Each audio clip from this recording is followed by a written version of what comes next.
without further ado, it's St. Patrick's Day. Happy St. Patrick's Day, everyone. As you can see, Charlie is in the coziest looking Irish pub, I think, in the whole Zoom universe. I tried to step up my background game, but I'm not sure it's quite there. But we have a wonderful night of music ahead with Charlie King and Joe Jencks. And I think everyone tuned in not to hear me talk, but to hear them play. So without further ado, I'll hand it over. Charlie, take it away. Yeah, I think it's on me to start this one. Give me just a second. I was in the wrong capo setting. Happy St. Patrick's Day, everybody.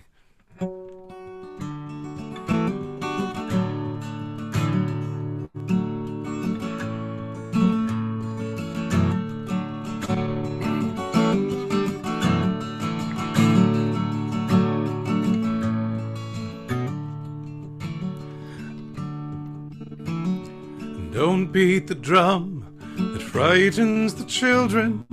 Don't sing the songs about winning and losing. Sit down beside me, the green fields are bleeding. Sing me the music of healing. Sing me a song of a lover returning. The darker the night, the nearer the morning. Bring me the news of a new day that's dawning. Sing me the music of healing. Ah, the heart's a wonder, stronger than the guns of thunder. Even when we're torn asunder, love will come again. Sometime the truth's like a hare in the cornfield. You know that it's there, but you can't put your arms round it. All we can hope for is follow its footprints. Sing me the music of healing. Who would have thought I could feel so contented to learn I was wrong after all of my rambles? I've learned to be hard, and I've learned how to tremble. Sing me the music of healing. Ah, the heart's a wonder, stronger than the guns of thunder. Even when we're torn asunder, love will come again. Somehow the cycle of vengeance keeps turning, till each other's sorrows and songs we start learning. Peace is the prize for those who are daring. Sing me the music of healing. Time is your friend, it cures all your sorrows. But how can I wait till another tomorrow? One step today, and 1,000 will follow. Sing me the music of healing. Ah, the heart's a wonder, stronger than the guns of thunder. Even when we're torn asunder, love will come again.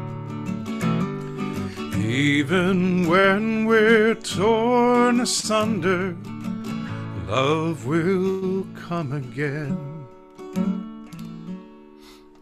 That's lovely, Joe. Happy St. Patrick's Day to you. You too, Charlie. Happy St. Patrick's Day. That was a song by Tommy Sands and Pete Seeger. They co-wrote it, and they recorded it together. Pete sang that middle verse about the hare in the cornfield. And seemed like a great way to start the evening, don't you think, Joe? Yes, I do. Sorry, I was pondering capos while you were speaking. My apologies. No, you have a ponderous capo, Joe. Yeah, yeah. No, it's a delight to be here. Charlie and I did a shared St. Patrick's Day show 2 years ago, and it was really fun. And I have looked up to Charlie and his music and his commitment to social engagement since I was in my early teens, and my sister first gave me a cassette of Charlie's music. And the fact that the road has brought us together as colleagues and friends over the last 25 years is a great joy for me. And sharing an evening with Charlie is even better. So this is a song of mine called On Erin's Shore. And I wrote this on my very first tour to Ireland in 2007. And there's a line in here as I turned toward the Atlantic at the setting of the sun. And there was something that just messed with my brain about seeing the Atlantic from the other side. I'm always, anytime I've seen the Atlantic, it was to the east. And so to stand on the west coast of Ireland and look west to the Atlantic was just like a paradigm shift. And it became poetically, for me, a metaphor for so many things. I will also say that I took poetic license in this. I refer to the McGillicuddy Reeks. It's McGillicuddy's Reek.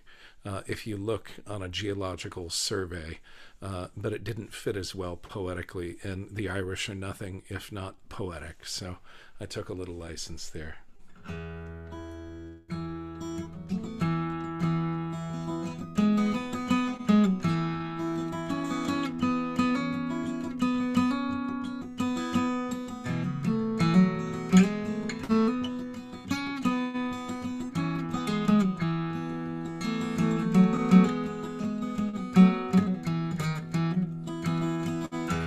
I have come here as a stranger from across the sea. I roam. I have come here as a prodigal child who is ready to come home from the hills of Connemara to the McGillicuddy Reeks. Oh, this verdant land, she calls to me, ever softly does she speak, and I will give to her the song I sing, as so many times before. But the one who holds my truest heart, she lies far from Erin's shore.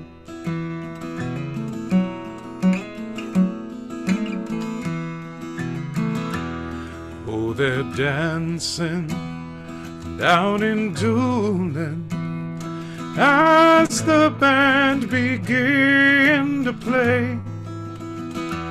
But my thoughts, they are a-wandering to a place so far away, to a woman who is waiting, and I own my soul is torn between this country I would call my own and the one where I was born. And I will give to her the song I sing, as so many times before. But the one who holds my truest heart, she lies far from Erin's shore.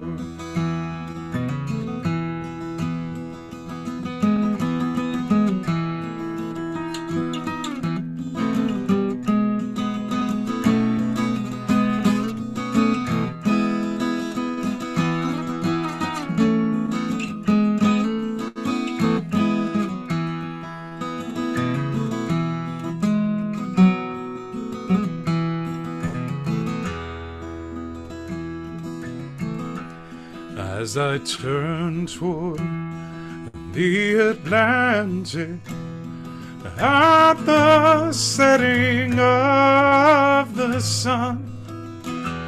I would have her here beside me now, that our lives might be as one. All our days would know such beauty, and our sorrow be no more, and our love would find fulfillment here as we stand on Erin's shore. And I will give to her the song I sing, as so many times before, but with hearts no longer torn apart, we would stand on Erin's shore. Yes, with hearts no longer torn apart, we would stand on Erin's shore, hand in hand on Erin's shore.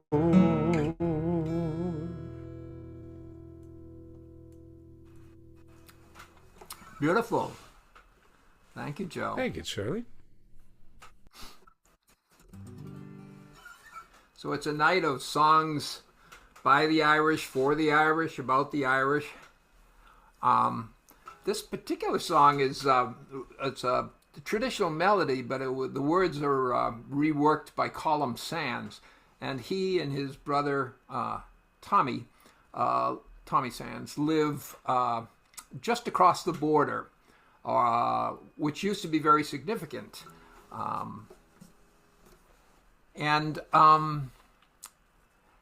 I'm thinking about it when you sing about Ireland songs. I'm a little distracted by the fact that I seem to have disappeared here. Am I still in the room? I can't quite tell. Anyhow, so many of the problems that the Irish have dealt with and outlived or survived speak to the problems that we have all over the world today. This is a song about borders, and we're hearing a lot about borders, our northern border, our southern border, and tariffs and the like. And this is a playful look at it. From where you sat on Tommy and Colum's front porch, you could look across the loch to actually it wasn't a loch at all, it was an estuary to the Republic, and they lived in the north. When the division was firm and the border was an armed barrier, when the tide was low, you could actually walk across the estuary, and it was a key point for smuggling. And that's one thing that borders are great for, is creating black markets, and that's kind of where this song gets started. If it wasn't for the border, what would we do? We'd only have one parliament instead of having two. We couldn't play with pounds and punts, and roadblocks would be few. Sure, we couldn't live at all without the border. Now I am a simple farmer, the truth I'll tell to you. I own a bit of land that would graze a beast or two. But how my life has changed since my field was cut in two by a little dotted line that's called the border. If it wasn't for the border, what would we do? We'd only have one parliament instead of having two. We couldn't play with pounds and punts, and roadblocks would be few. Sure, we couldn't live at all without the border. My uncle's in the customs, he makes a punt or two. He doesn't like the work, but it keeps him off the brew. His underwear's in ribbons, but his uniform is new. Sure, he couldn't live at all without the border. If it wasn't for the border, what would we do? We'd only have one parliament instead of having two. We couldn't play with pounds and punts and roadblocks would be few. Sure, we couldn't live at all without the border. Now I myself am unemployed, but the smuggling sees me through. For the border is a way of life, as I'll explain to you. For I draw the dole in Newry, and in the dock I draw it too. Sure, I couldn't live at all without the border. If it wasn't for the border, what would we do?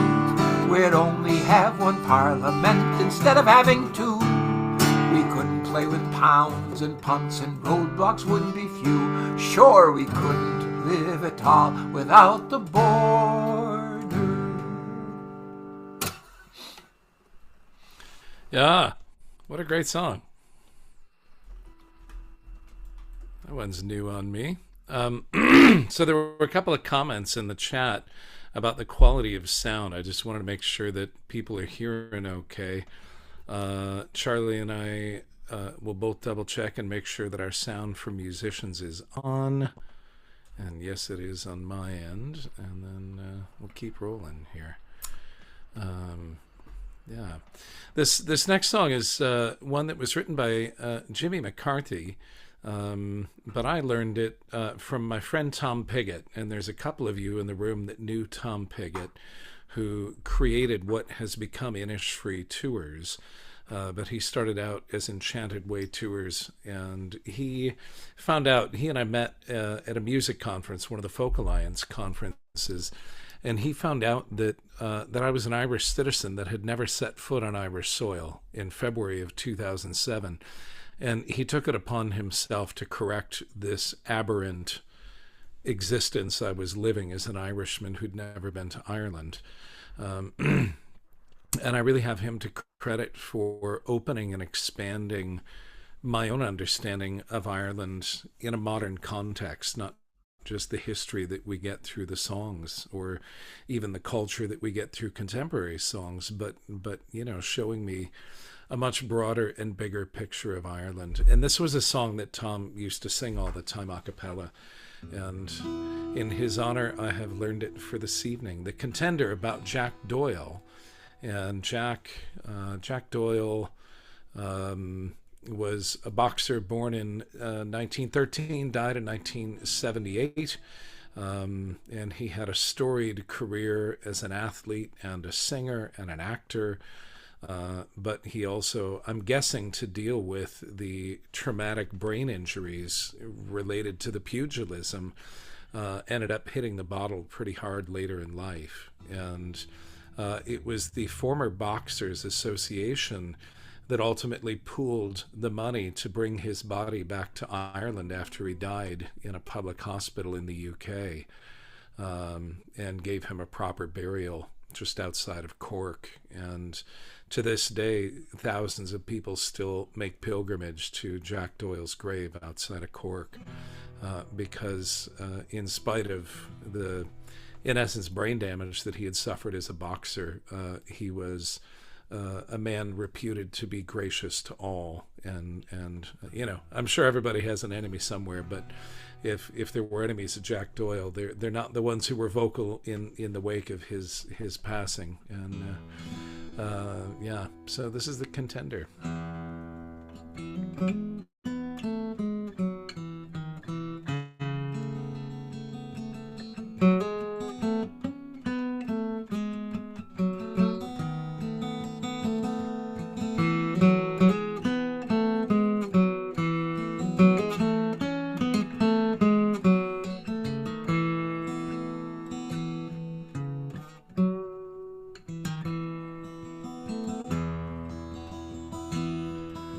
When I was young and I was in my day, I could steal what woman's heart there was away. I would sing and dance till morning, blaze away until the dawning, long before I was the man you see today. I was born beneath the star that promised all, I could have lived my life between Cork Cove and Youghal, but the wheel of fortune took me from the highest point. It shook me. By the bottle live, by the bottle I will fall. But there in the mirror on the wall, I see the dream is fading, from the contender to the brawl. The ring, the rose, the matador is raving. When I die, I'll die drunk down on the street. You can count me out to 10 in clear defeat. Wrap the starry plow around me, and let the piper's air resound me. There I'll rest until the Lord of Love I meet.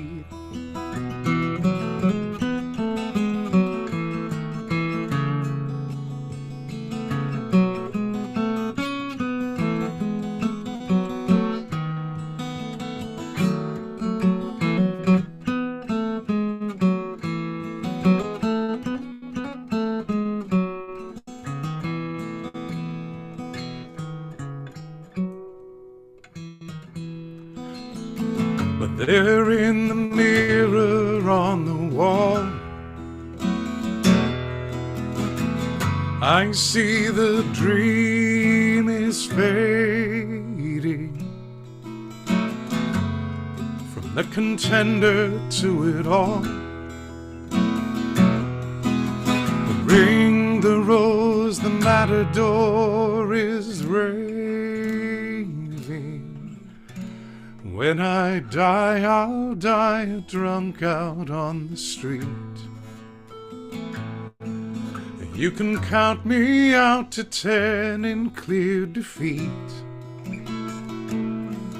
Wrap the starry plow around me, let the piper's air resound me. There I'll rest until the Lord of Love I meet. Wrap the starry plow around me, let the piper's air resound me. There I'll rest until the Lord of Love I meet.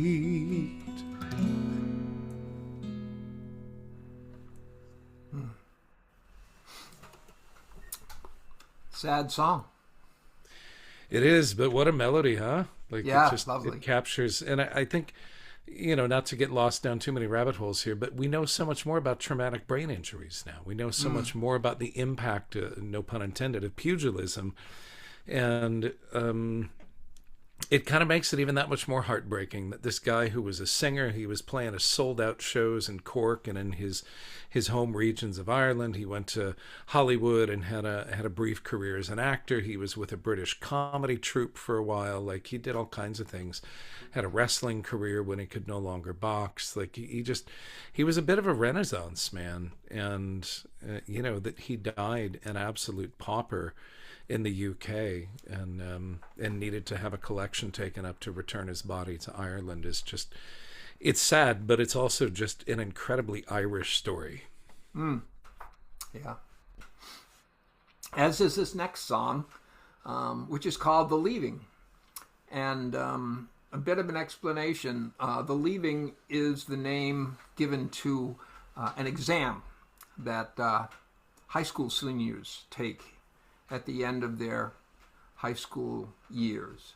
And depending on how well they do on that exam, they end up either going on to university or perhaps a trade school or looking for employment in Ireland. And going back maybe 15 years, that often meant not working in Ireland, but going to the UK or going to Australia, to the United States. And so The Leaving had a lot of layers of meaning to it. And Mickey Mickey McConnell, who's going to be in heavy rotation tonight, wrote this song with his brother Cormac, and it's called The Leaving. Yeah, thanks for that intro, Charlie.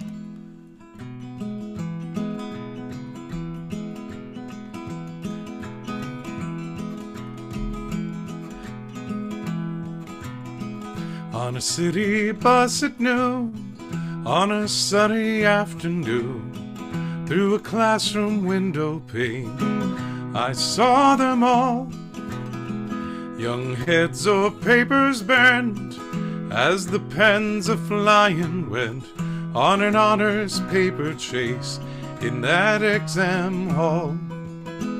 They seemed so fair and young that it seemed so very wrong to have them captive there out of the sun. For those that teach the youth don't teach them all the truth. When the leaving's over, the leaving's just begun. For they were doing their leaving, and some were grieving, not quite believing their childhood's gone. Though they may fail or pass, time comes for every class. When the leaving's over, the leaving's just begun.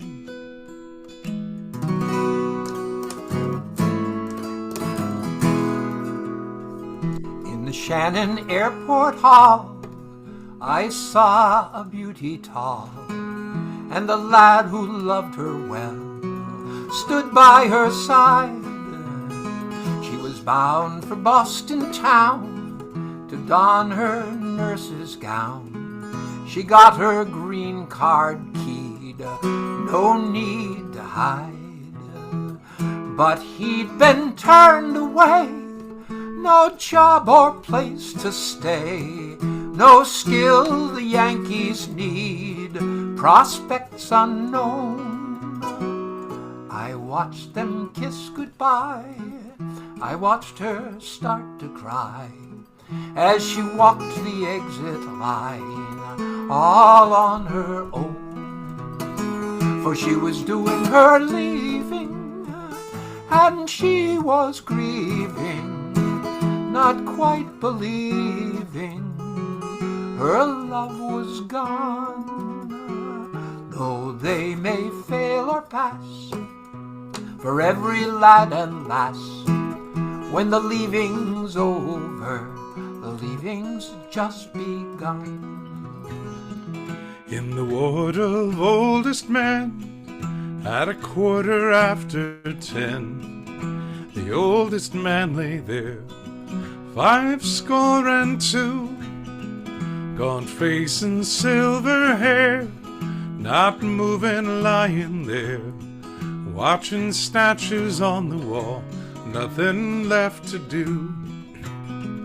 They knew he was unwell when he rang his locker bell, and the little nun that came knew what to do. John, put your hand in mine, your soul is set for flying, the doors are open wide, just walk on through. And he was doing his leaving, and still was grieving, not quite believing his course was run. At last he's got his pass, he's in the honors class. Now the leaving's over, now the leaving's done. Now the leaving's over.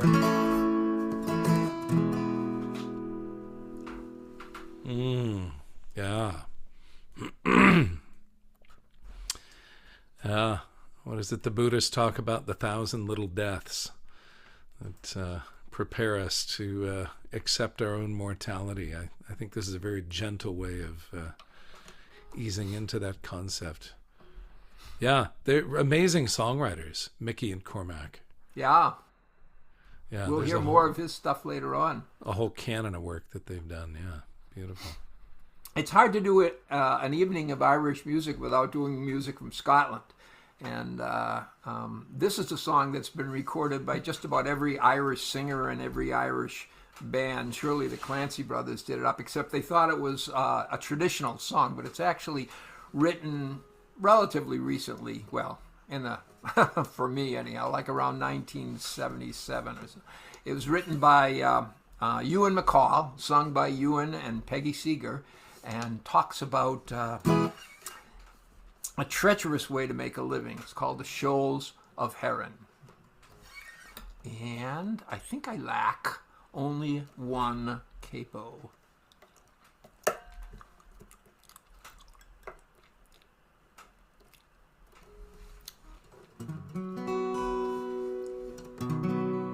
With our nets and gear, we're faring on the wild and wasteful ocean. It's there on the deep that we harvest and reap our bread as we hunt the bonny shoals of herring. Oh, it was a fine and a pleasant day. Out of Yarmouth Harbour I was faring as a cabin boy on a sailing lugger for to go and hunt the shoals of herring. Oh, the work was hard and the hours were long, and the treatment sure it took some bearing. There was little kindness and the kicks were many as we hunted for the shoals of herring. Oh, we fished the swarth and the broken bank. I was cook and I'd a quarter sharing, and I used to sleep standing on my feet, and I dream about the shoals of herring. Oh, we left the home grounds in the month of June, and to Canny Shields we soon was bearing, with 100 cran of the silver darlings that were taken from the shoals of herring. Now you're up on deck, you're a fisherman. You can swear and show a manly bearing. Take your turn on watch with the other fellows while you're following the shoals of herring. In the stormy seas and the living gales, just to earn your daily bread you're daring, from the Dover Straits to the Faroe Islands, while you're following the shoals of herring. Oh, I learned me keep and I paid me way, and I earned the gear that I was wearing. Sailed 1,000,000 miles, caught 10 million fishes. We was following the shoals of herring. Ewan MacColl. I got curious about what's the line there? With 100 cran of the silver darling. So what the heck is a cran? And it turns out it's 37.5 gallons, or roughly 750 herring. So if you're keeping score. Yeah, well, now's when I get to own that I've forgotten how many years a score is. Oh, it's 20, is it not? 77 years ago. I mean, I know that because I had to memorize part of Lincoln's Gettysburg Someone out there Address. thinks it's 20. Yeah. That would make him 102. Yeah, I was trying to figure out how old the guy was in the song. Yeah. Up next, Charlie and I are going to do another one of these duets, and Charlie introduced me to the notion of doing duets via Zoom, where we just trade off and go back and forth and try and anticipate each other's transitions, which is delightful. And I had never done that throughout the pandemic. And when Charlie and I did our first show together a couple of years ago online, he clued me in on the Charlie King patented online duet method. Which and this is a song that I used to sing. I had a trad band in Seattle called Kunla, and we had a lot of fun together. And that was a big chunk of my 20s. Was before I hit the road full time as a solo artist. Was spent playing in the Irish pubs and playing for Kayleys and Flaws and all kinds of events. We had several instrumentalists and vocalists, and we also had a woman who played bar and would call dances. And but you need to take a break every once in a while, and the dancers need to go get some water and refresh. So then we'd play a few ballads, and this was one of my favorites, "The Leaving of Liverpool." And there were so many Irish that ended up in Liverpool as a jump-off point for getting to other parts of the world when there were just no options. And some stayed in Liverpool, but a lot went to other parts of the world. And so this song, I imagine, taking place not long after the time of the Great Hunger, after An Gorta Mór, when people are just fanning out in every direction to figure out how they can, go into the world and make a living and still try and keep ties with their families and their friends.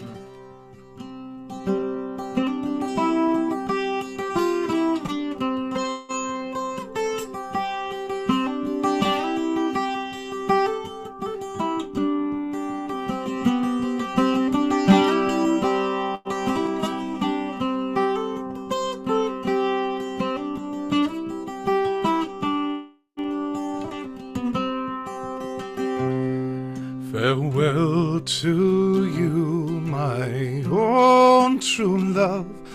I am going far, far away. I am bound for California, and I know that I'll return someday. So fare thee well, my own true love. When I return, united we will be. It's not the leaving of Liverpool that grieves me, but my darling, when I think of thee. I have signed on a Yankee sailing ship. Davy Crockett is her name, and Burgess is the captain of her, and they say she is afloat in hell. Now I have shipped with Burgess once before, and I think I know him well. If a man's a good seaman, he can get along, but if not, then he's sure in hell.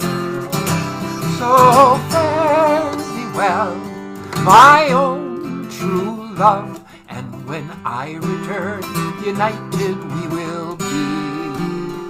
It's not the leaving of Liverpool that grieves me, but my darling, when I think of thee.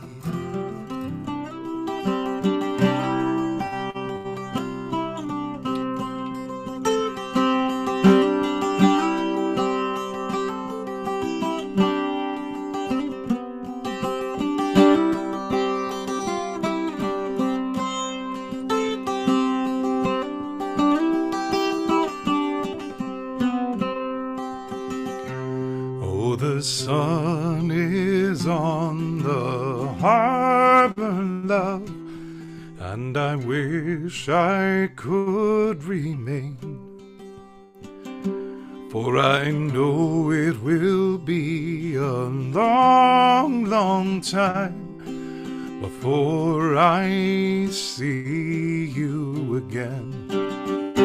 So fare thee well, my own true love. When I return, united we will be. It's not the leaving of Liverpool that grieves me, but my darling, when I think of thee. It's not the leaving of Liverpool that grieves me, but my darling, when I think of thee.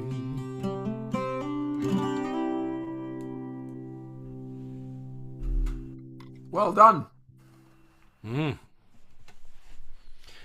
Burgess sounds like not such a good guy. Well, I think the history of tyrannical captains runs long and deep. Kind of thing you might want to write a long novel about. I don't know. Yeah.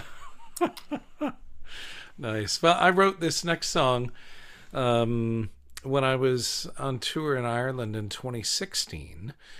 And my granddad came from Athy in County Kildare.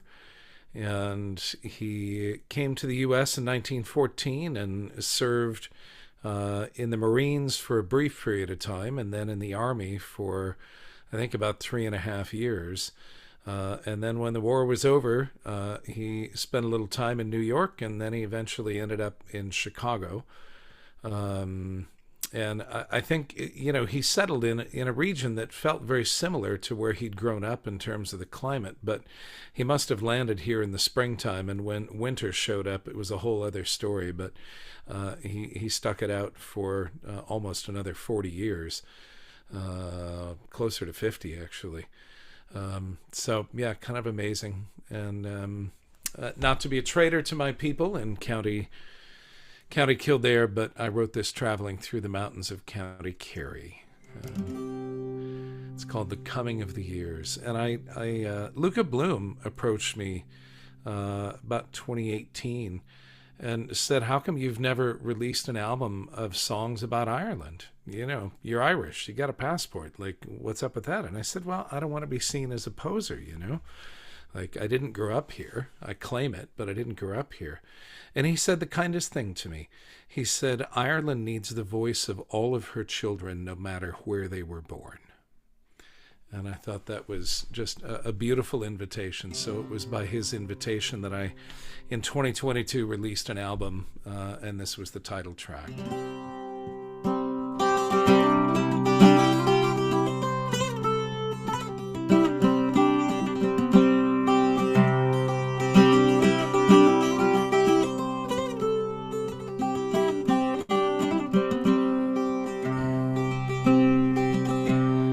When I first came here to wander these mountains, my heart was tattered and torn. Ever the rover and all the world over, no land ever felt like a home. But here in the crags and the bogs and the valleys, I found some measure of ease, where the song of the wind is as sweet to behold as the beautiful rose of Tralee. And it's high up and over the mountains of Kerry that I love so dear. I don't know when I will see you again in the coming of the years.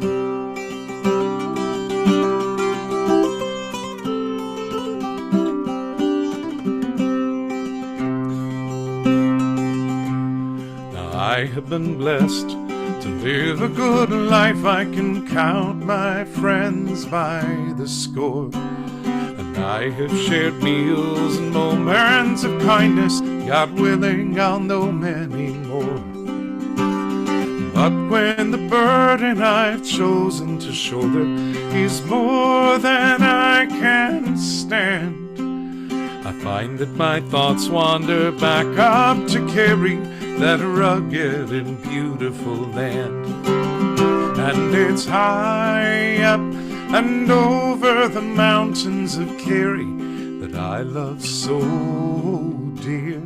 I don't know when I will see you again in the coming of the years.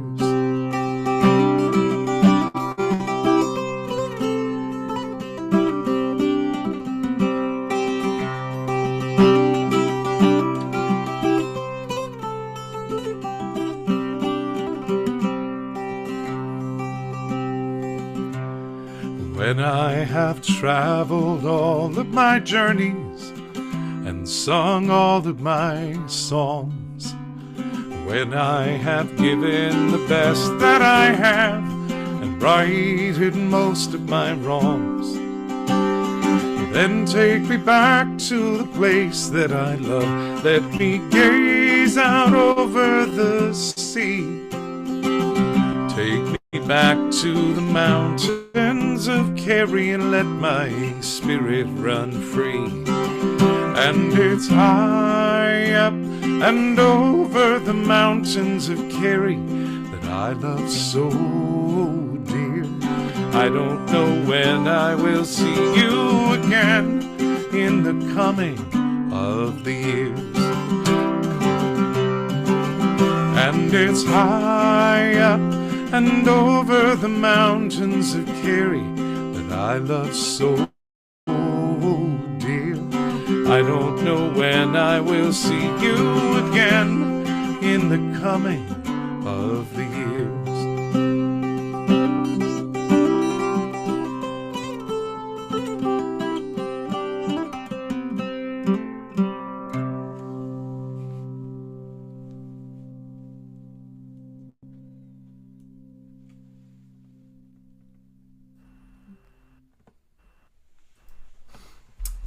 Beautiful, Joe.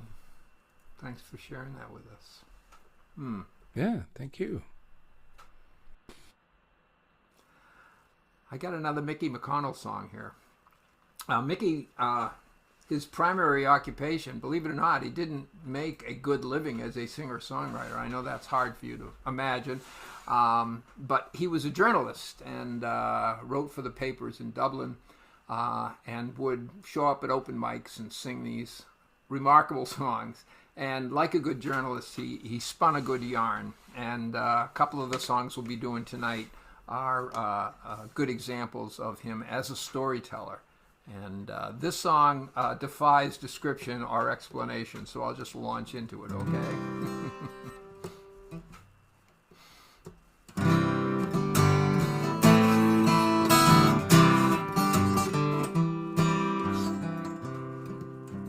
Back in the summer of '73, sometime after the Mattery, a one-lion circus in a one-horse town suffered the loss of its senior clown. And the upside-down lady on the low trapeze found him gasping on his tweed-patched knees. Her swift, sure hands tucked him into his bed. The smile was painted, but the clown was dead. The smile was painted, but the clown was dead. Eternity's just a one-night stand. Sawdust to sawdust, sand to sand. Flip-flop shoes and a cherry nose. He's gone to God in his working clothes. Gone to God in his working clothes. They bid their farewells by the candy floss stand to the grease-painted corpse in the Bedford van. A tall, high hill of weathered stones, we laid down his funny bones. We laid down his funny bones. The strong man built him a box of pine. The 8 o'clock show ran at 10 to 9. The juggler juggled with the greatest of ease, and the bright smile flew on the low trapeze. They buried him deep in the dead of the night. The tent came down in the morning light. All that was left on the morrow morn was a sawdust circle and a square forlorn. A sawdust circle and a square forlorn. But I'll always remember the heartbreaking sound of the gravedigger's spade in the stony ground beside the tomb of Monsignor Jones. We laid down his funny bones. We laid down his funny bones. Eternity's just a one-night stand. Sawdust to sawdust, sand to sand. Flip-flop shoes and a cherry nose. He's gone to God in his working clothes. Beside the tomb of Monsignor Jones, they went to God in their working clothes. I love that line. I love that line, went to God in their working clothes. Yeah. That's great. Absolutely. Yeah, I like beautiful. the image of the clown with his red nose and his floppy shoes next to the Monsignor in his red hat and cape. Yeah. Yeah. So we got a little a cappella piece here, huh? Yeah. Leave it to the Irish to write an anthem about mashed potatoes. Yes, I feel like this is as good a time as any to ring the Irish bell. Ah, yes. I got this on the Dingle Peninsula this last year. It has some lovely knotwork around the bottom, and an Irish high cross is the handle. And this is from Liffey Brass Works, not to be publicly promoting any particular thing commercially, but they just make cool stuff. And I always look for their products. They're, stunningly beautiful. And who doesn't love a nice brass bell? So that stays with me even when the rest of my life is in storage. I have that little bell with me, or one of another that I've acquired. So as we sing a song, an anthem to the potato in Ireland, we shall ring the Irish bell. From the sublime to the mundane. Well, did you ever make colcannon, made with lovely pickled cream, with the greens and scallions mingled like a picture in a dream? Yep, that's me. Did you ever make a hole on top to hold the melting flake of the creamy flavored butter that our mothers used to make? Oh, you did, so did he, and so did I. And the more I think about it, sure the nearer I'm to cry. Oh, weren't them the happy days when troubles we knew not, and our mothers made colcannon in a little skillet pot? Well, did you ever take potato cakes and box thee to the school, tucked underneath your oxter with your books, your slate and rule? And when teacher wasn't looking, sure a great big bite you'd take of the creamy flavored butter, creamy flavored, soft and melting sweet potato cake. Oh, you did, so did he, and so did I. And the more I think about it, sure the nearer I'm to cry.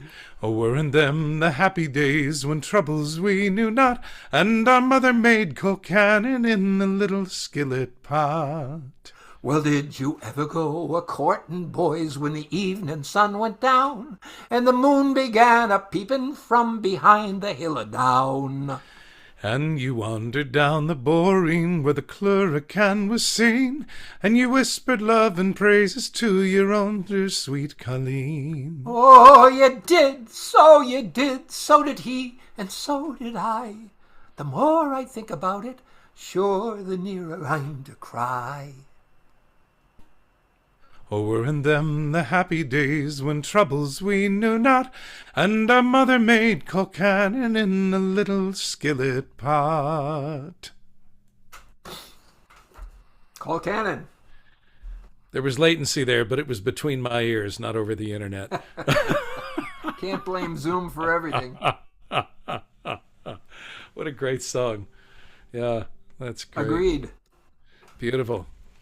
My friend Kat Eggleston wrote this next song, The Lady Juliana, and it's a piece of music that really struck me. We were doing a show together on Vashon Island in Washington State. Might even be 10 years ago now. And I was just in the studio working on my Poets, Philosophers, Workers, and Wanderers album. And I asked if she minded if I recorded it, which is a very gracious thing for a writer to do, because writers have the legal right to be the first to release a recording of their own work. And she was under no obligation to say yes, but she had no plans to put out a studio album anytime soon, and she was delighted that I wanted to sing it. But so many of the Irish ended up traveling all over the world in the wake of An Gortamór, in the wake of the Great Hunger, to the Americas, to Australia, to South Africa, to the UK, to other parts of Europe. There's really not a place where the Irish didn't go. And this song speaks about a unique experience that some people had. This is told from the perspective of somebody who was truly one of the great matriarchs of Australia, Mary Wade. And Kat wrote this song inspired by her life. And of course, anytime you write a song about a thing, you are, whether you intend to or not, sometimes fictionalizing the story a little bit, at least a few degrees, because you can't consolidate that much history into a song and get it completely factually bang on. So Kat took just a few liberties in the generational dialogue here, having read many of Mary Wade's writings and interpreting what she might have said if she had a conversation with one of her great-grandchildren. And she arrived in Australia when she was 12 and died quite aged, with several hundred, I think a little over 300 descendants. And kind of amazing.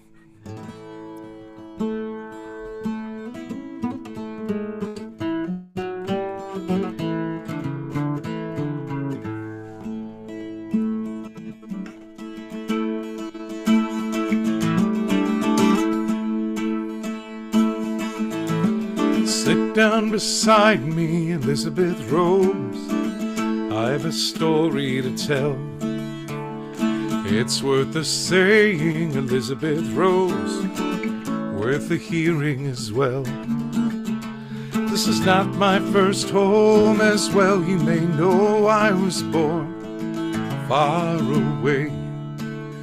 First set my foot here long ages ago, 70 years to the day. What I recall of the London streets in the year 1789. There was no shelter, little to eat. There was nothing that I could call mine. Apprehended for stealing another girl's clothes, I was sentenced to sail away. Not 12 years old then, Elizabeth Rose, no older than you are today. I remember the day we sailed away on the Lady Juliana. It was the whole world to a young Mary Wade before we made land in Australia.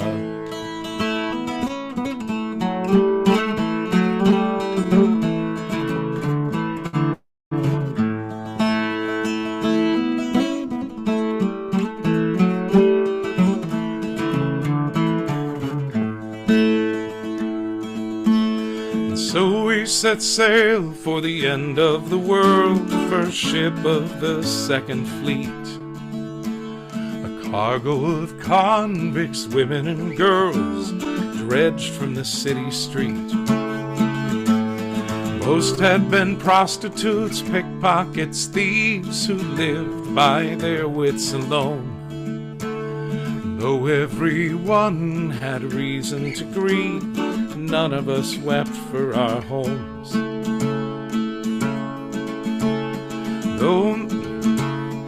though my small crime had brought little more than the price of one loaf of bread. If not for the whim of the mad King George, I'd have gone to the gallows instead.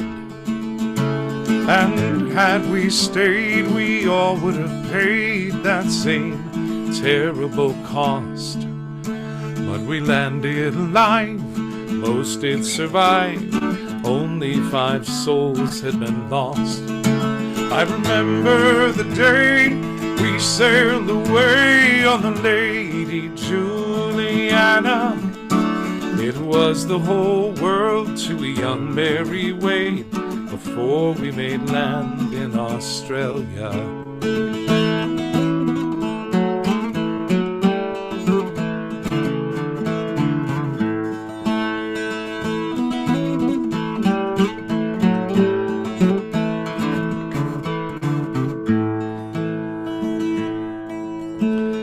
Well, they may judge us in England today as the rabble they swept from their land, but I'll leave it to God on my reckoning day to say where the fault truly stands. No matter how we try to pretend we are savage just under our skin, as we see very well in the fine-mannered man in the court of the English king. The rule of the sea and the law of the land are different, as everyone knows. The oldest profession is much in demand, and so we fared better than most. Though it is rare for fortune to smile on those who reach Botany Bay, for Elizabeth Rose, my granddaughter's child, life is better today. I remember the day we sailed away on the Lady Juliana. It was the whole world to a young Mary Wade before we made land in Australia. I remember the day we sailed away on the Lady Juliana. It was the whole world to a young Mary Wade before we made land in Australia.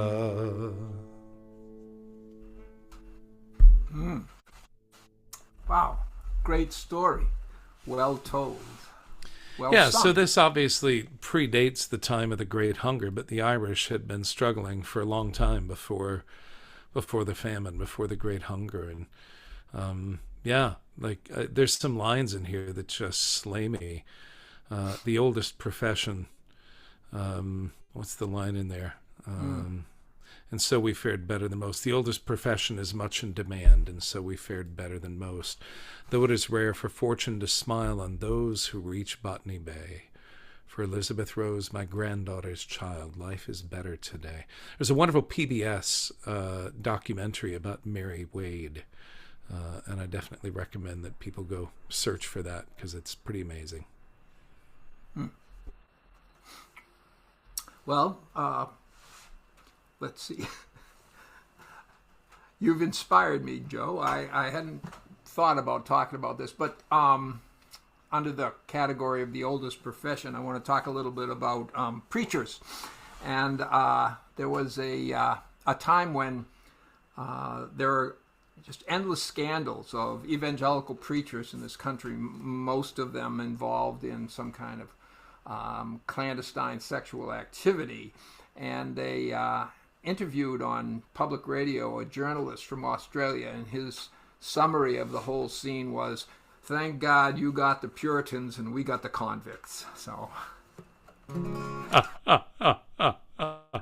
A friend of mine was a Canadian friend of mine, tells a story about the first time he went to Australia, and he's a British expat who was a naturalized Canadian citizen.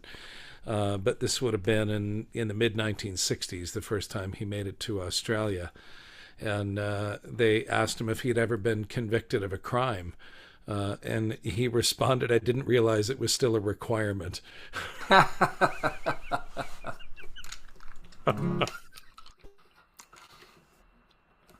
Well, I'm not going to say any more positive things about Mickey McConnell, but here's another one of his songs.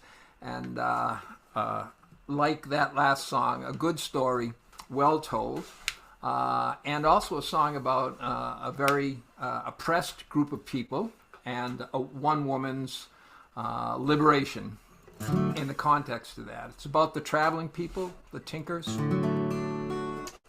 and it's called The Tinkerman's Daughter. That's the name of it. And it has way too many words and chords that any song deserves. So I'm going to give it my best shot. The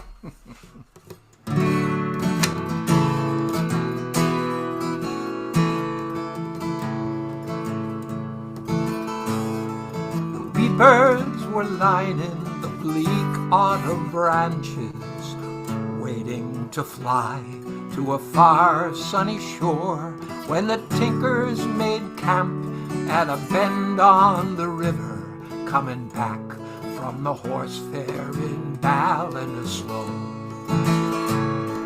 The harvest being over, the Tinkers came walking all along the Fail River that bordered the land.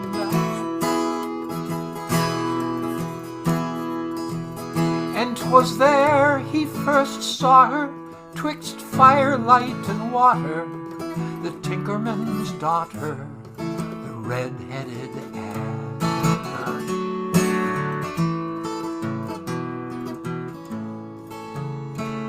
Next morning he woke from a night without resting. He went to her father and made his claim known. In a pub in Listowel they worked out the bargain, for the Tinker a pony, for the daughter a home, where the trees shed their shadows along the Fail River. The Tinker and father surveyed all the land, and the white gelding pony was the price they agreed on, for the Tinkerman's daughter, the red-headed Anne.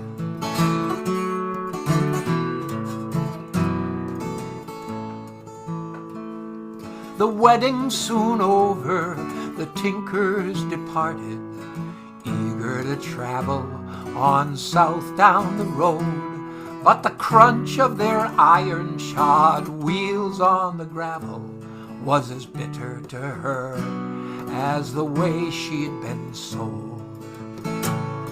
She tried hard to please him, she did all his bidding. She slept in his bed and she worked on his land. But the walls of that cabin pressed tighter and tighter on the Tinkerman's daughter, the red-headed Anne.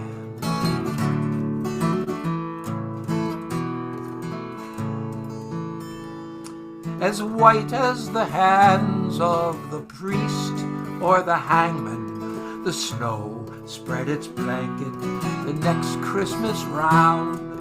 The Tinkerman's daughter slipped out of his bedside, turned her back to the land and her face to the town. It said someone saw her at dusk that same evening. She was making her way over Lyrica Pond. And that was the last time the settled folks saw her, the Tinkerman's daughter, the red-headed Anne.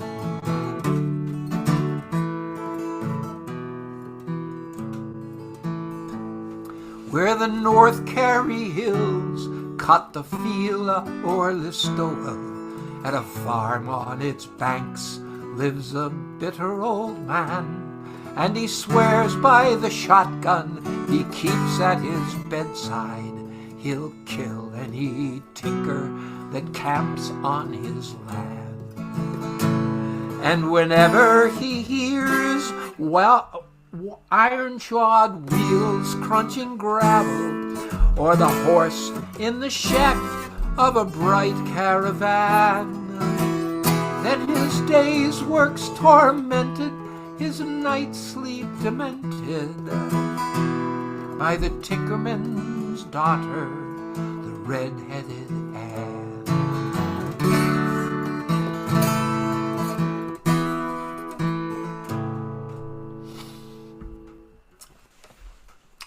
Yay. Darn close. Yeah. What do they say? Ragged but right. Amen. Yeah, I'm feeling that a little bit. Many of you know this already, but for those that don't, I took a fall in late October, and severed 3 tendons, completely severed 3 tendons in my left shoulder. I had surgery November 19th.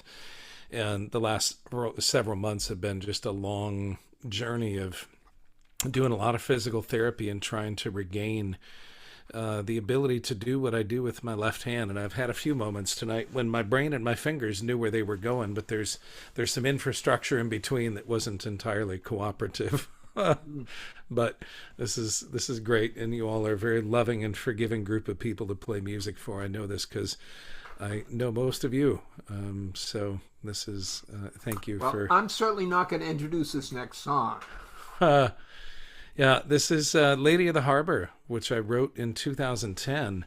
I was on my way to Texas for the Kerrville Folk Festival, and I got into East Texas, and something came across Texas Public Radio. It was a story about 4 Hopi, 4 indigenous, who had been arrested in Tempe, Arizona, for not having green cards or citizenship papers, residency papers with them. And they were like, we were here before you. We're Hopi. You know that, right? Like, we didn't come from Mexico. We're from here.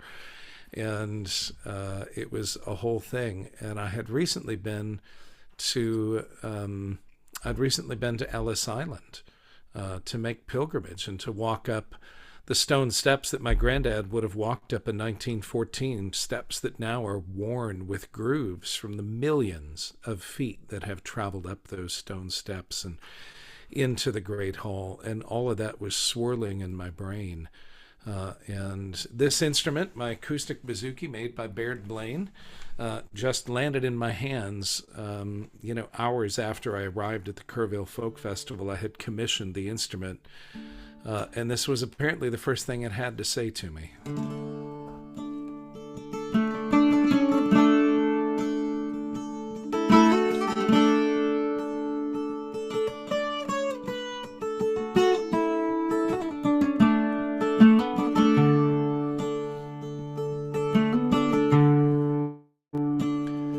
From far away in distant lands, the tempest tossed with hopeful hearts and calloused hands reached toward the light, the torch held high, and cast their gaze upon the lady of the harbor. And she welcomes them with open arms. She says, let my children here shine on, shine on, oh you lady of the harbor. And so it was for my own kin. They sailed from Sweden and they sailed from Ireland, their earthly cares packed in their bags. They cast their gaze upon the lady of the harbor, and she welcomes them with open arms. She says, let my children shine on, shine on, oh you lady of the harbor. But now we're locking down the borders and we're filling up the jails, and we say they don't belong. How conveniently do we forget that we've all come to sing the same sweet song? Will the dream survive the strain? Will huddled masses have a chance to learn its sweet refrain? Or will we fall into our fears and turn our backs against the lady of the harbor? And she welcomes them with open arms. She says, let my children in. Shine on, shine on, oh you lady of the harbor. Shine on, shine on, shine on, oh you lady of the harbor. Oh you lady of the harbor.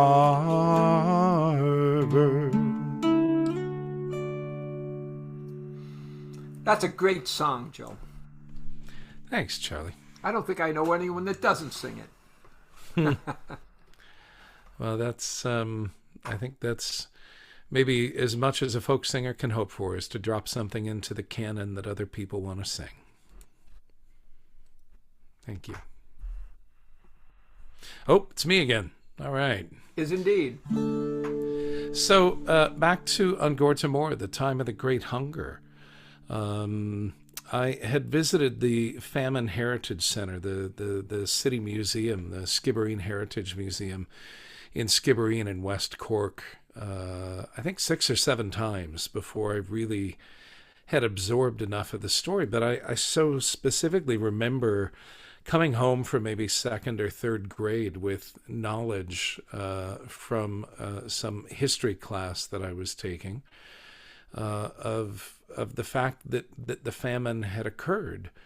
And I started talking to my mom about it, Kathleen Kilbride, and she said in a very firm tone, a blight is a natural occurrence. Sometimes crops fail, but starvation is always a political problem. It's a lack of will to get food from the people who have it to the people who need it. And I don't know what a 3rd grader does with such heady ideas except stick them up in the library and hope that they make sense as you get older.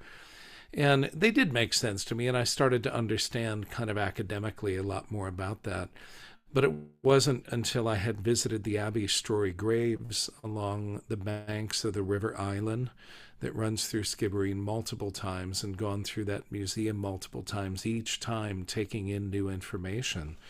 That's when I finally had put enough of it together that this song just organically happened. And I think a few of you were there that night that I wrote this song. But there was this huge strawberry moon rising over the hills east of Skibbereen. It's just this massive, like, super moon that looked just gigantic as it was coming up behind the hills. And this song just downloaded fast. I was speaking and typing in the notepad on my telephone as quickly as I could so I didn't lose it.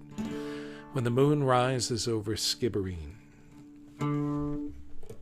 which will go better a whole step lower.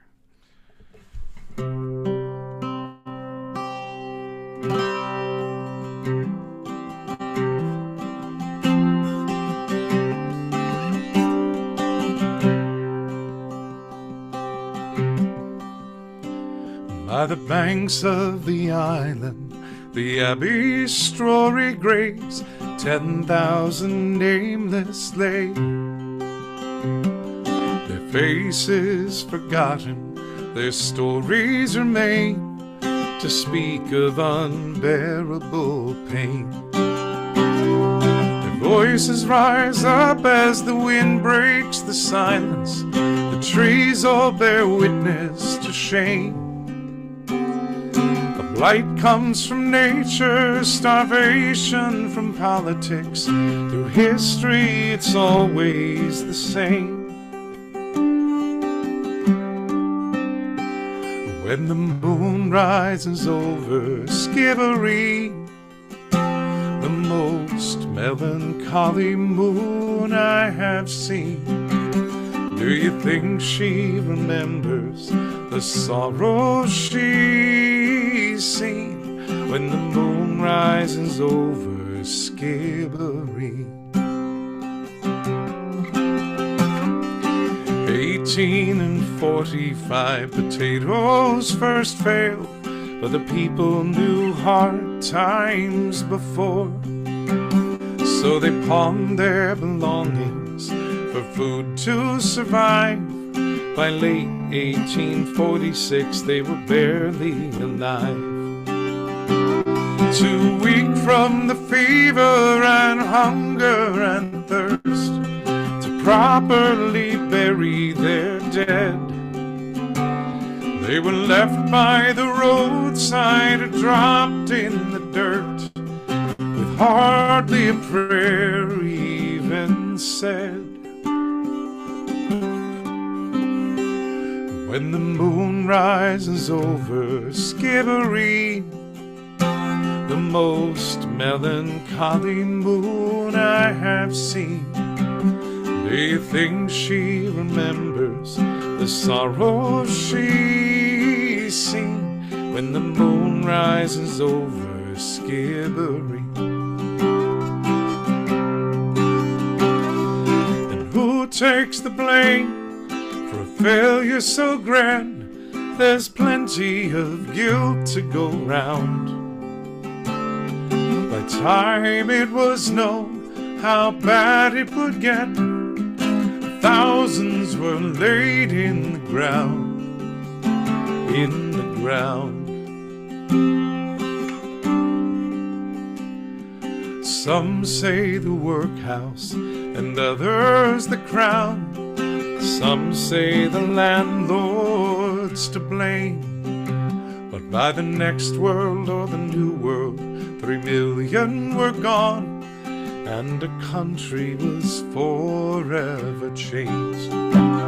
Now the land and her people are thriving today, but there's a weight on the hills and the glens, and it's left to the living to remember the famine and swear to it never again. When the moon rises over Skibbereen, the most melancholy moon I have seen, do you think she remembers the sorrow she's seen when the moon rises over Skibbereen? Do you think she remembers the sorrow she's seen when the moon rises over Skibbereen? When the moon rises over Skibbereen.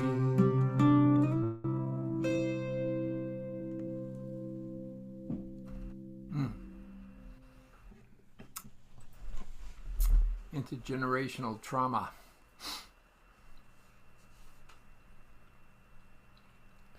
Yeah. I have this thing right now that's going on with my brain that's not happy making for me, but I put so much thought into making sure that my fingers are going to the right place that I sometimes forget if I sang verses. It's a new experience, but I know that there was finite mental bandwidth, and humor me for a minute, because I actually can't remember if I sang the last verse on this. I assume I was on autopilot and did. Oh, yeah. you did. So you did. Beautiful. Thank you. Yeah. There's this phrase that was, and this was the key that unlocked this for me, was this phrase, by the next world or the new world, that people were determined to leave. And that I don't know why that was the thread that stitched the quilt together for me of years of learning. But yeah, thank you. Charlie, off to you. Thank you. At the risk of offering too much of a good thing, it's down to the bottom of the hour, so we'll move right along here. This is an Irish love song, and written by Charlie McGettigan, covered by, I guess I learned it from Dedanan singing. But I was thinking about a story that Garrison Keillor told. He says, did you hear about the Irish farmer who loved his wife so much he almost told her? But this is a very frank and honest expression of love. Yeah.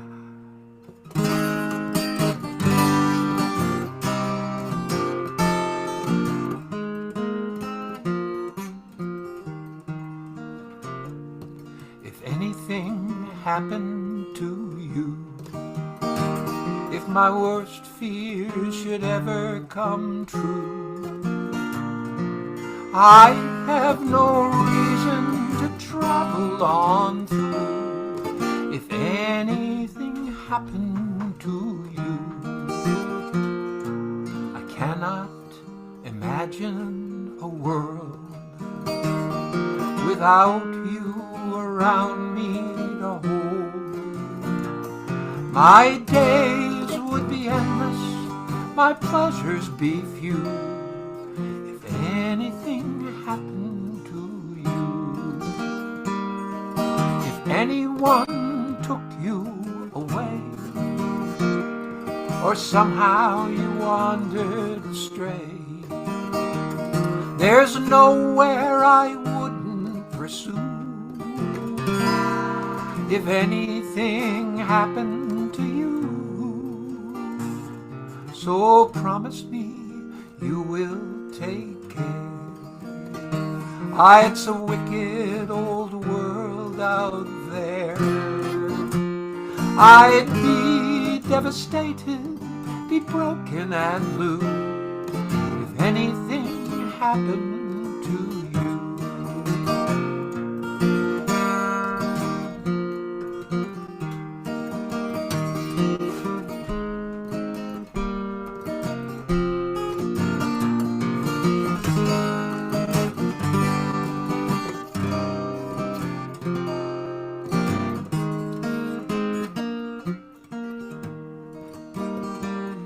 If anyone took you away,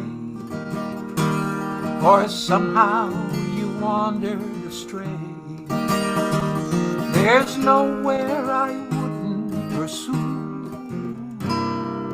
If anything happened to you, so promise me you will take care. It's a wicked old world out there. I'd be devastated, be broken and blue, if anything happened. If anything happened to you.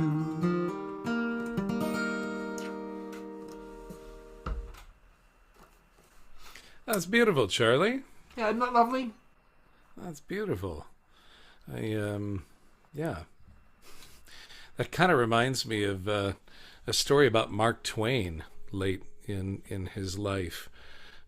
He was in I think something akin to a Grange Hall somewhere in Vermont, and was giving some satirist oratory as entertainment and enlightenment. And he was quite financially in need late in his life, and so he went back out on the road and kind of hit the speaking circuit. And he thought it was like the worst night. Like he couldn't tell a joke that people would laugh at. And he came out, and these two Vermont farmers are talking to each other, and one says to the other fella, "That Twain fella, he were so funny, it was all I could do to keep from laughing." So I love that notion. He loved his wife so much he almost told her. And I think this is the right time of the evening for these. it's no good St. There's Patrick's never Day a bad time for celebrations those, Joe. is complete without a little patty whackery, as my granddad used to say. But I had to pull these out for a minute and show some proper respect and disrespect for the moment. But these were a gift from a friend in Texas, and I was lamenting that I didn't have any green clothing or green things, and I opened up one of my instrument cases, and there they were, and the battery still worked. So ta-da. All right, this song is one that many of you may know. If you do, please sing along from home. I learned it from an Irish Rovers album, which of course makes it Irish, which is not actually true. But Martin Cooper is the songwriter, an Irish songwriter. I think he was living in Kansas at the time that he wrote it, near as I have been able to trace. But actually might be, yeah. He might have had Irish heritage and come via the UK, but it's a great song, and it's called "The Biplane Evermore."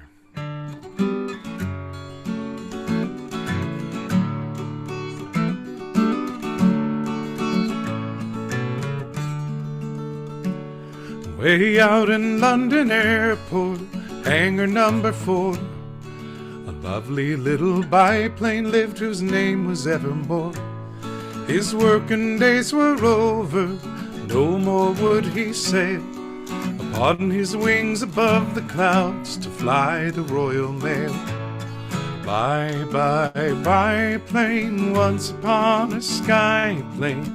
Bye, bye, hush-a-bye, lullaby plane.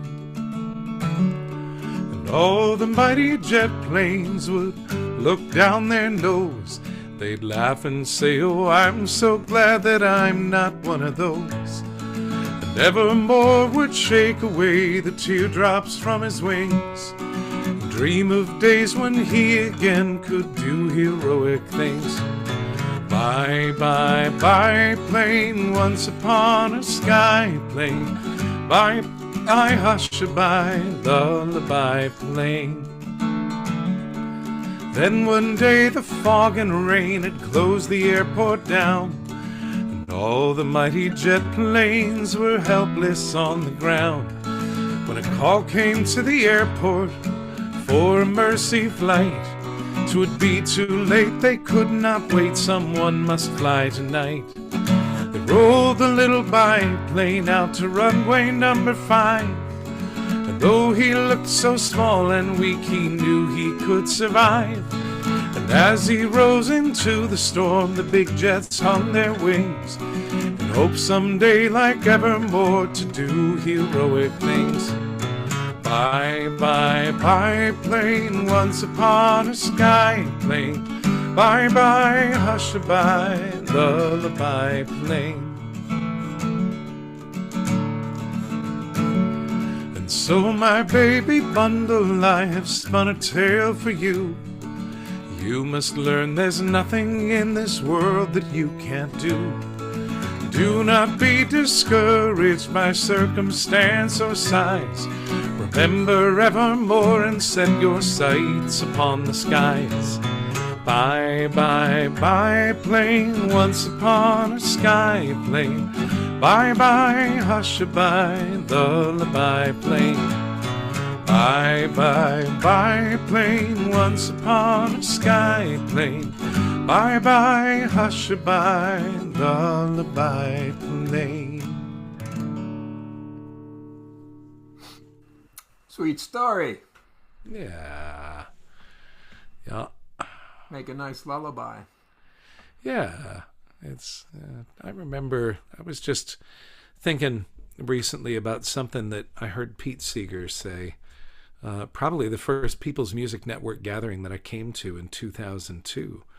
And I was stuck in a particular understanding of activism, and I think he could see that it was fueled by anger, and that ultimately that would not serve me. That anger can be the spark plug into action, but we have to return to a place of love in order to do meaningful work. And he said, a song doesn't have to be about the revolution to be revolutionary.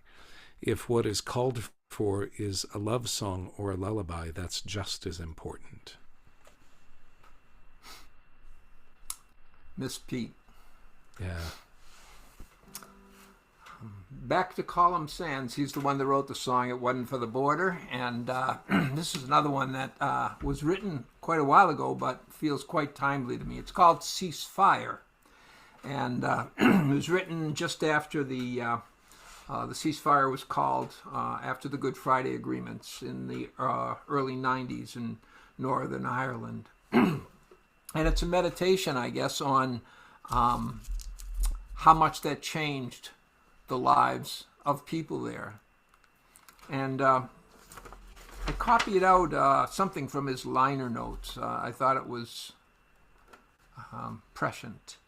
He said, "In today's world, where many governments are actively engaged in the arms trade, it would be naive to think that everyone wants peace.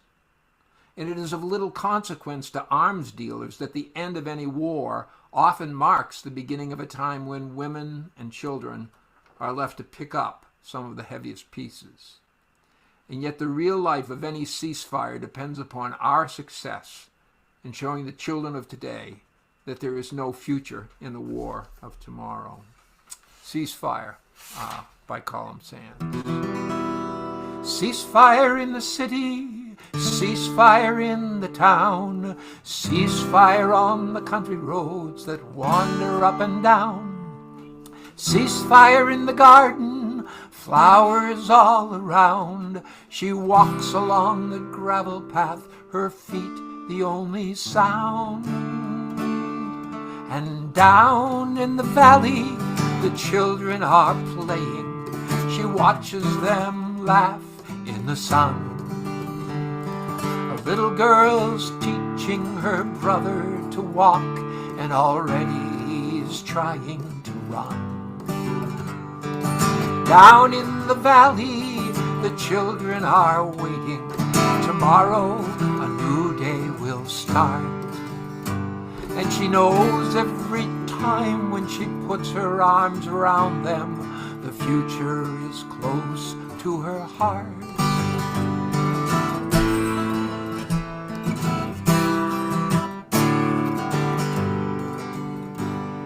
Ceasefire in the winter, ceasefire in the spring, ceasefire through the summer days of roundabouts and swings, ceasefire on the ocean, ceasefire on the land. She opens up the little gate with flowers in her hand. And down in the city, they're counting the money the vultures are waiting to feed. The merchants who deal in the weapons of war know that peace is the last thing they need. They feasted in Gaza, Saigon, Sarajevo. To them every cause is the same. Where boots trample reason and guns do the talking, they'll set out their stalls once again.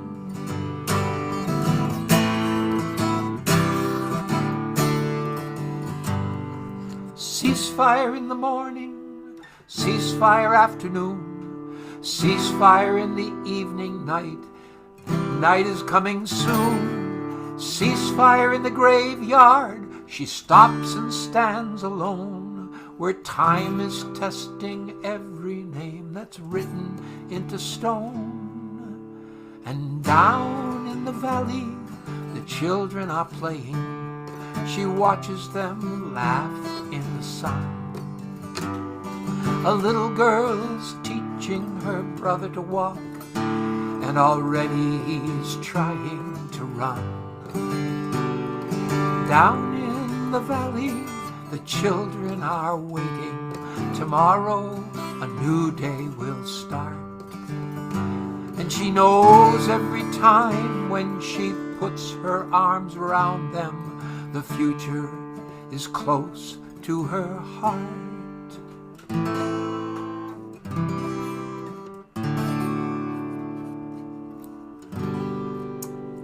May the ceasefires last. Amen. Amen, Charlie. What a powerful song. Wow. Oh, yeah, another Column Sand song. You announced that, but wow. Well, this next one, shank of the evening, I think, huh? Yeah. What a delight. And just to have said it, we're going to stick around and be social for a little bit in the room once we're done with the singing portion of the evening. Yeah, we'll open up the gallery. Say hello to everyone. Yeah. Be good to see your faces. Yeah, and let you say hi to each other. Joe, thanks. Thanks so much for making the time in your busy schedule to share this evening with us and your wonderful songs. Well, and thank you, Charlie. I want people to know that you were the organizing force behind this, and going so far as to pull a script together for us, and the flow and the set list order, and pacing things and making sure it wasn't too heavy for too long before we gave a little levity. And it's a beautiful collection of songs that we put together, and it's always a joy spending an evening making music with you. Thank you. And a thanks to Griffin McHenry for keeping us on screen and in audio and all that stuff. Yeah, what a joy being here. This song was written by Leon Rosselson, wonderful English songwriter. And it tells the story of a community that was on St. George's Hill. My British geography is a little off, so I can't tell exactly where St. George's Hill is. But it turned into a gated community with a golf course in the middle of it eventually. And he said for years that people used to gather outside the gates of this gated community at St. George's Hill and throw golf balls over the gates in protest. Even still, this happened in 1649, and in the 1980s, there were still protests happening at St. George's Hill. So, in 1649, they didn't stand outside the gates. They tore the walls down and planted food and planted crops, grew the food, gave it away. That was a little bit too much for Oliver Cromwell to stomach. So yeah. So we're gonna do this. The world turned upside down.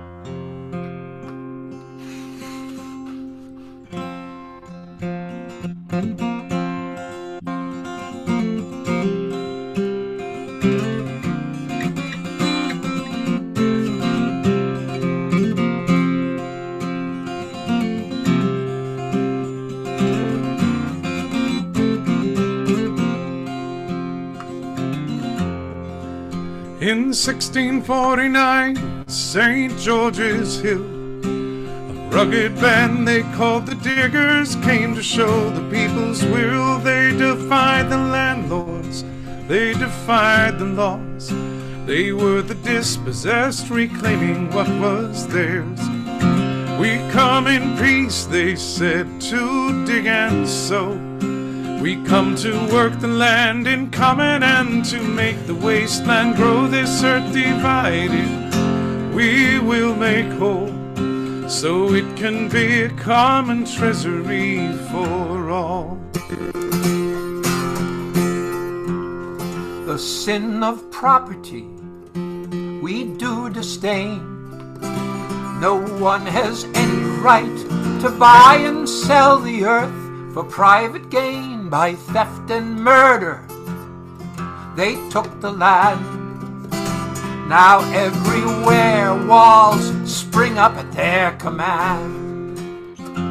They make the laws to train us well. The clergy dazzle us with heaven, or they damn us into hell. We will not worship the God they serve, the God of greed who feeds the rich while poor folks starve. We work, we eat together, we have no swords. We will not bow to masters or pay rent to the lords. We are free, though we are poor. You diggers all stand up for glory, stand up now.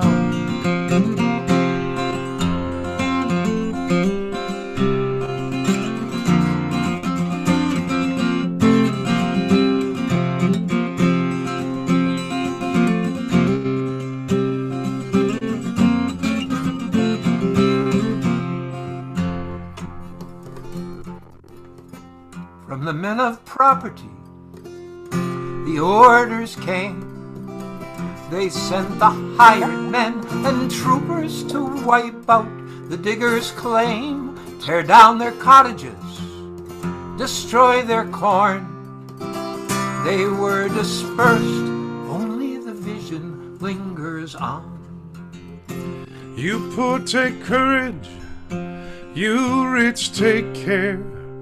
The earth was made a common treasury for everyone to share. All things in common, all people one. They came in peace, but the orders came to cut them down. All things in common, all people one. They came in peace, the orders came to cut them down.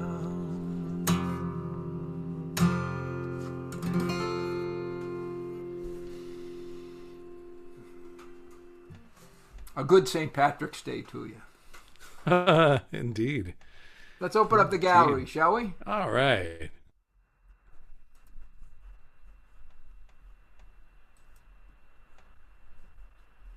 See a lot of friendly faces out there.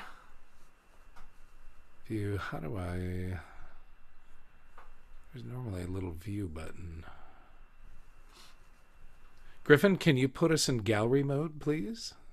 I think you have to click your own, Joe. Oh, you click your own. Okay. Oh, there we are. There you go. There we are. There we are. Fantastic. Hello, Elaine. Hello, Ched. So glad.